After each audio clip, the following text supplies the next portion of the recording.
Jason D, mananatiling kapamilya. Pumirma ng bagong kontrata sa Star Music.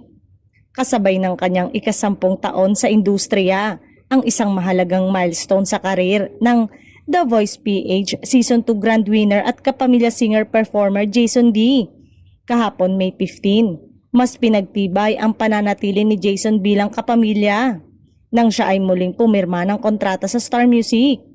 Kasama niya sa paglagda sina ABS-CBN Music Creative, Content and Operator Head Jonathan Manalo, Cornerstone Entertainment Vice President Jeffrey Vadillo, at Star Music Label Head Andy Arellano. Sa ngayon, pinaghahandaan na ni Jason ang kanyang major concert na pinamagatang Solidified na magaganap sa Newport Performing Arts Theater sa June 27 na inidirect ni John Prats.